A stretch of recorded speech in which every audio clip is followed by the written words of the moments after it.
बाबा वली कंधारी एक सूफी संत या पीर थे, जिनके बारे में माना जाता है कि उनका जन्म 1476 के आसपास अफगानिस्तान के कंधार में हुआ था। लगभग 1498 में वे पाकिस्तान के वर्तमान रावलपिंडी के पास हसन अब्दल चले गए। ये शहर रावलपिंडी से लगभग 50 किलोमीटर दूर पहाड़ों के पश्चिम की ओर है।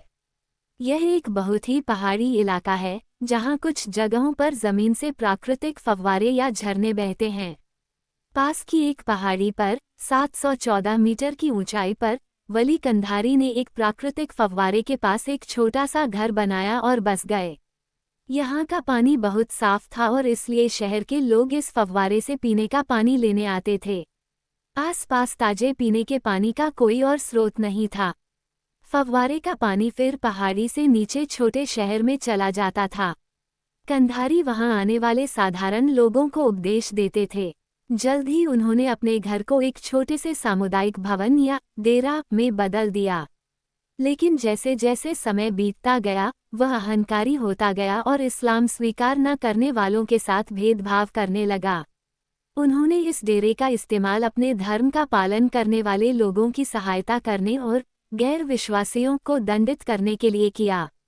अरब और कई अन्य देशों की यात्रा करने के बाद 1521 में गर्मियों के मौसम में गुरु नानक इस शहर में पहुंचे और तलहटी के तल के पास शिविर स्थापित किया, जहां वली ने एकमात्र झरने पर कब्जा कर लिया था।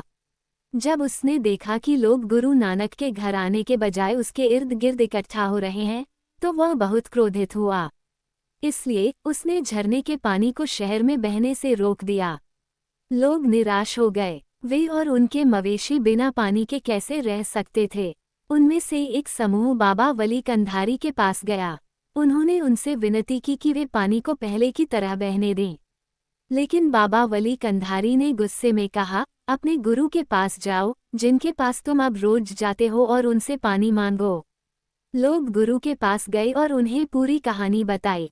गुरु ने कहा, अपना दिल छोटा मत करो, भगवान पर भरोसा रखो, वो तुम्हें प्यास से मरने नहीं देगा।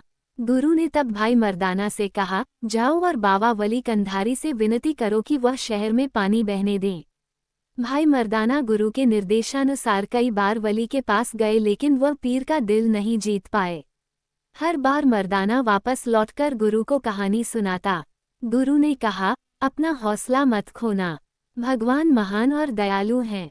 वे जहाँ चाहे वहाँ से झरने बहा सकते हैं। आइए हम सब उनसे प्रार्थना करें। सभी ने प्रार्थना की। फिर गुरु नानक देव ने एक पत्थर उठाया। तुरंत जिस स्थान पर गुरु ने पत्थर उठाया था, वहां से ठंडे स्वच्छ पानी की एक धारा बहने लगी। वर्तमान स्थिति। हसन अब्दाल में पहाड़ी की चोटी पर हजरत बाबा वली कंधारी का मंदिर।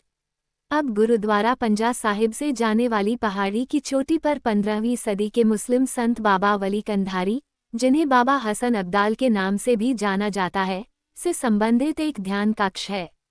कई भक्त गुरुद्वारे से पहाड़ी की चोटी पर स्थित मंदिर तक इस सूफी संत को श्रद्धांजलि देने के लिए यात्रा करते हैं। संत 1498 से हसन अब्दाल में रहे, लेकिन लगभग 1529 में उनकी मृत्यु हो गई और उन्हें कंधार, अफगानिस्तान के पास बाबा वली गांव में दफनाया गया। भक्त और आगंतुक पहाड़ी की ओर जाने वाली सीढ़ियों पर चढ़कर प्रसाद चढ़ाते हैं और हसन अब्दाल का मनोरम दृश्य भी देखते हैं। कंधार में तीर्थस्थल बाबा वली का मंदिर, जिसकी छतें अरघंदब नदी के किनारे अनार के पेड़ों की छाया में है, पिकनिक और दोपहर की सैर के लिए भी बहुत लोकप्रिय है। अरघंदब नदी के तट पर बाबा वली दरगाह है, जिसे कंधारी लोग बाबा साहिब के नाम से भी जानते हैं। कंधार के 2 बार गवर्नर रहे क्रूर सरदार और पूर्व मुजाहिदीन कमांडर गुल आगा शेरजई ने अपने एक सम्मानित आदिवासी के सम्मान में लाखों डॉलर की लागत से इस दरगाह का निर्माण करवाया था। ये हरी भरी अरघंदब घाटी का शानदार नज़ारा पेश करता है, जो धूल भरे प्रांत के बाकी हिस्सों से बिल्कुल अलग है। पहाड़ी पर बना बहुस्तरीय मंदिर संगमरमर और शीशे से बना हुआ कंधारियों के लिए एक लोकप्रिय पिकनिक स्थल है, जहां ठेले वालों से कबाब, हाथ से बनी आइसक्रीम और स्थानीय फलों के जूस मिलते हैं।